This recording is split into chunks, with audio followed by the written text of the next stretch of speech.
시편 122편 여호와의 집에 올라가자 할 때에 내가 기뻐하였도다.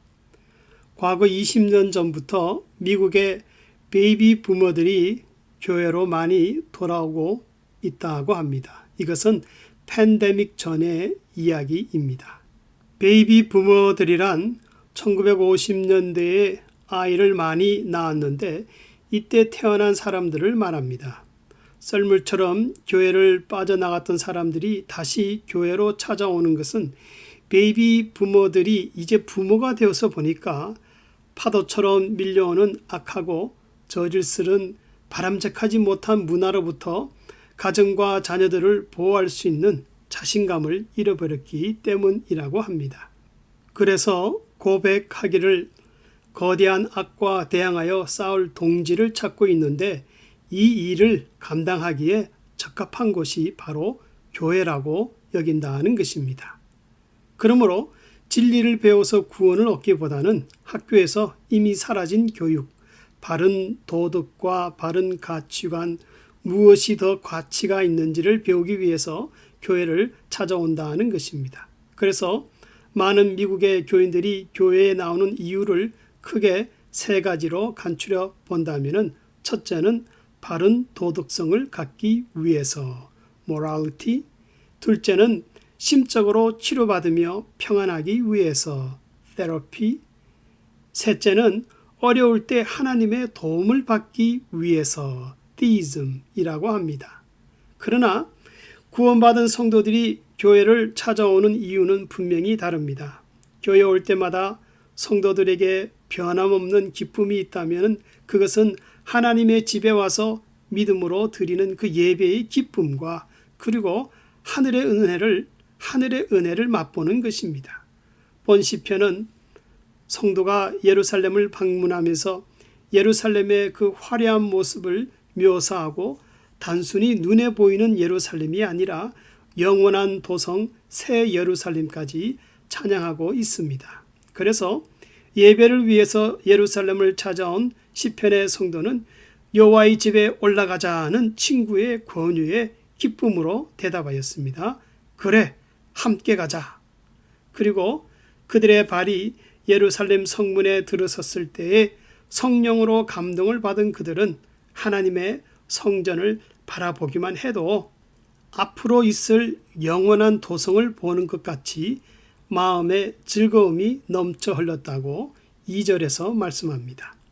시편의 성도가 예루살렘 성을 바라보았을 때 그곳은 왕성하고 화려하였습니다. 그래서 3절에서 5절을 보면은 예루살렘이 단순히 신앙적 중심이요 정치적 중심을 넘어서 표현하기를 예루살렘이 번성하고 연합되었다는 것을 조밀한 성읍으로 건설되었으며 약속을 베푸신다는 것을 여호와의 이름에 감사로 충만하며 공의를 베푸는 하나님의 보좌를 다윗의 집의 보좌라고 말씀하므로 하나님과 이스라엘 백성들 그 사이에 영적인 연합과 번영이 예루살렘에 있었음을 말씀하고 있습니다.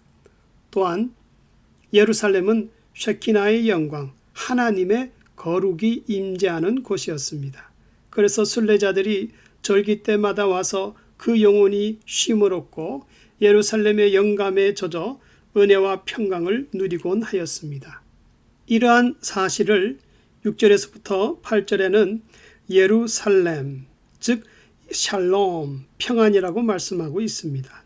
다시 말하면 살렘과 샬롬은 같은 말에서 나왔다는 것입니다. 여기서 예루살렘은 오늘날 교회를 상징합니다. 말씀과 함께 하나님이 임재하시고 축복하시고 은혜를 내리시며 영적인 평강이 강물처럼 흐르는 곳입니다. 그럼 언제 교회가 이런 아름다운 성령님의 역사가 일어나는가?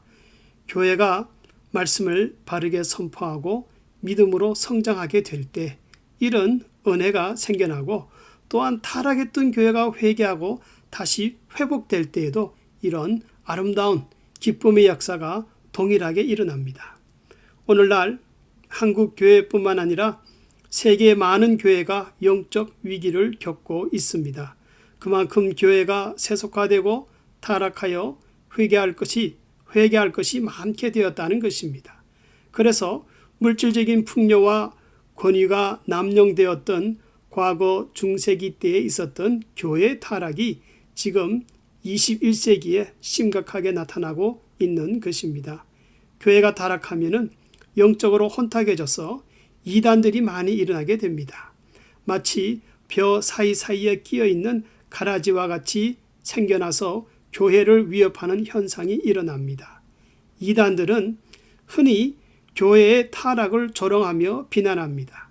그러면서 오히려 성경을 엉뚱하게 해석하는 자신들이 온전한 교회라고 주장합니다. 그러나 그들에게는 바른 진리도 없고 성령의 역사도 없고 구원도 없습니다. 마태복음 23장의 말씀대로 교인 하나 얻기 위해서 바다와 강을 건너고 육지를 두루 다니다가 생기면은 미혹하여 자기보다 배나 지옥 자식이 되게 할 뿐입니다. 성도들이 기도하는 가운데 늘 소망을 가져야 할 것은 타락한 교회는 다시 회복될 수 있다는 것입니다. 허물어진 교회도 다시 일어날 수 있습니다. 마치 허물어진 예루살렘 성벽이 다시 재건됨과 같이 주님의 교회도 다시 세워집니다. 그리고 교회의 부흥을 말할 때마다 그것은 항상 나 자신의 영적인 문제와 직결되어 있음을 알아야 합니다. 다시 말하면 성도 한 사람 한 사람의 영적 부흥이 바로 교회의 영적 부흥이 된다는 사실입니다. 그런데 많은 이들이 반대로 생각하기를 교회가 부흥하면 내가 부흥하게 된다고 잘못 생각합니다. 아닙니다. 내가 부흥해야 그 불길이 하나씩 모여서 교회가 부흥되는 것입니다. 한 예로 1907년 평양의 장대현 교회에서 시작된 그 부흥운동은 예배를 드리면서 누가 시키지도 않았는데 한 사람씩 나와서 자기 죄를 회개하면서 일어났습니다. 그리고 그 회개운동이 전국으로 퍼지면서 역사적인 부흥운동이 되었습니다. 그래서 오늘날 성도들에게도 사명이 있다면 나를 통하여 교회가 교회되게 하고 나를 통하여 예배가 예배되게 하는 것입니다. 마지막 9절에서는 하나님께 내가 너의 복을 위하여 기도하리라. 시편의 성도는 중보 기도를 통해서 하나님의 집 예루살렘이 복되고 평안한 것 같이 자신의 친구들에게도 이런 축복이 임하도록 기도하고 있습니다.